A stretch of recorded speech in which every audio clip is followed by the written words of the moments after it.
आभास नहीं होता है, इसलिए उस पर पिलवान बैठा हुआ अपनी हुकूमत चलाता रहता है। वही काम, जबकि पिलवान कोई काम नहीं कर रहा है, सारा काम हाथी कर रही है, सारा काम। वैसे ही ये पेन आप देखिए, ये पेन आप देख रहे हैं ना, ये लिखने का काम कौन करती है? ये करती है। इसका क्या काम है मुझे बताओ? इसका कोई काम है? इसका कोई काम नहीं है, लेकिन ये ऊपर बैठी हुई है और इसके ऊपर देखो मालिक बनकर अगर ऊपर करोगे पेन में, सबसे ऊपर ये बैठा हुआ है। यही ब्राह्मणवादी व्यवस्था है, यही ब्राह्मणवादी व्यवस्था है, यही इस देश को खोखला कर रहा है। समझ रहे हैं ना? हम जातियों में बटे हुए हैं, हमने तमाम और धर्मों को देखा है, हमने उसमें जातियां नहीं देखी भैया। लेकिन हमारे हिंदू धर्म में ये जातियां क्यों है साहब? आप हिंदू हो, मुझे उससे दिक्कत नहीं है, लेकिन आप शूद्र हो, आप जो है क्षत्रिय हो, आप ब्राह्मण हो, आप कुछ और हो, ऊंचा नीचा, इसके चक्कर में हम लोग दिन भर रहते हैं परेशान और रिजल्ट एक पैसे का हमें मिलता नहीं है। बात समझ रहे नहीं समझ रहे हैं? तो जिसने इस व्यवस्था को बनाया है वो बड़े ही दुराचारी रहे हैं, बड़े ही अभद्र कैटेगरी के रहे हैं, बड़े ही दुष्ट प्रवृत्ति के लोग रहे हैं।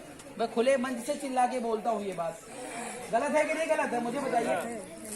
अच्छा, उसी चीज को हमारे देश में दो प्रकार की व्यवस्थाएं चल रही हैं दादाजी। एक व्यवस्था चल रही है ऐसे, ये वाली हॉरिजॉन्टल वाली, हॉरिजॉन्टल जानते हो?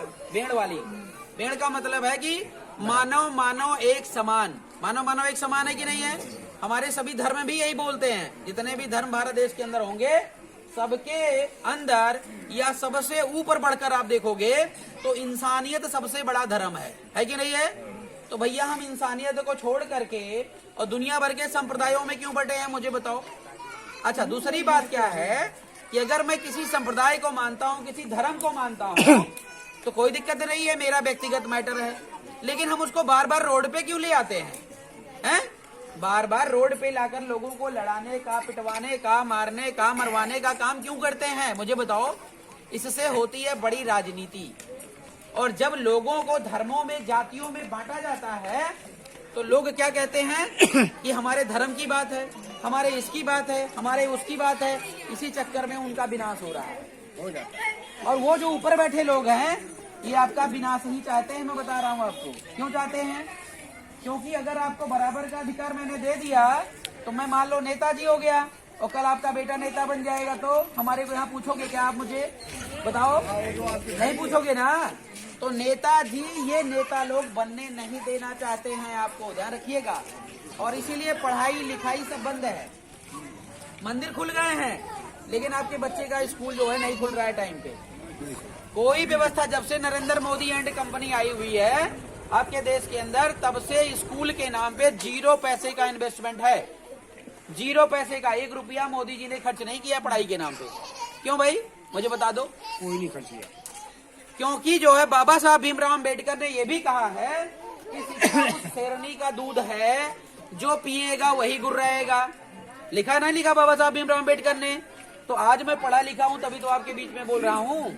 अगर मैं अनपढ़ गवार होता तो आपके बीच में 10 लोगों के बीच में, 100 लोगों के बीच में बोलने की मेरी क्षमता होती क्या? नहीं होती। इसलिए सबसे पहली प्राथमिकता आपकी होनी चाहिए कि हमें अपने बच्चों को पढ़ाना है और आगे बढ़ाना है। अब ये पढ़ाने के लिए आपको स्कूल और टीचर चाहिए ना। तो स्कूल और टीचर देने की जिम्मेदारी सरकार की है, लेकिन सरकार अगर गद्दारी कर रही है मान लेते हैं थोड़ी देर के लिए, तो ये बताओ हमें, जितना यहाँ पे मैं मंदिर देखता हूँ चारों तरफ, सब में जो है बढ़िया लाइट लगी रहती, चमकता रहता है और मार्बल लगा रहता है, तमाम और प्रकार की व्यवस्थाएं वहाँ पे रहती हैं। तो मंदिर की जो व्यवस्थाएं चल रही हैं वो किसके पैसे से चल रही हैं? सरकार के नहीं, आपके पैसे से चल रही हैं। आप ये मुझे बताओ कि अगर आपसे हम कहें, एक दोहा आपने पढ़ा होगा, क्या पढ़ा होगा? गुरु गोविंद दोऊ खड़े और काके, हाँ, गुरु और गोविंद, सुनो, गुरु और गोविंद दोनों खड़े हैं, दोनों ये पूछते हैं कि बताओ गुरु बड़ा है और या भगवान बड़ा है? कौन बड़ा है आप मुझे बताइए? गुरु बड़ा है ना। हर किसी को पता है कि गुरु बड़ा है, भगवान नहीं बड़ा है, क्योंकि भगवान ने ना तो आपको देखा है। दूसरी बात, मान लो भगवान ने पैदा कर दिया तो पैदा करने से ज्यादा जो है बड़ा होता है उसका पालन और पोषण करने वाला। तो अगर एक बच्चे का पालन पोषण करके उसको बुद्धि विवेक दे करके बड़ा करता है, कौन करता है? गुरुजी करते हैं, गुरुजी करते हैं ना। इसलिए भगवान से बड़ा गुरु होता है। और गुरु मिलता कहाँ पे, ये मुझे बताओ, गुरु कहाँ मिलता है? मंदिर में या स्कूल में? कहाँ मिलता है?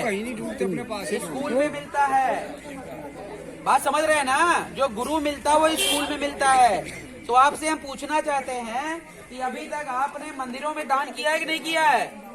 बहुत किया है। स्कूल में कितने रुपया दान किए मुझे बताओ?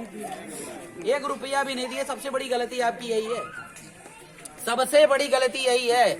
अगर आपके पास स्कूल नहीं है तो आप स्कूल बनाओ, कहीं गांव में बनाओ। जो बच्चे यहाँ पे पढ़े लिखे हैं वो बच्चे आपके छोटे बच्चों को पढ़ाएंगे, और जो बड़े बच्चे हो गए उनसे बड़े जो लोग होंगे उनको पढ़ा लेंगे। बाकी जो कमी होगी वो मेरे को बता देना, हम व्यवस्था करवा देंगे आपकी।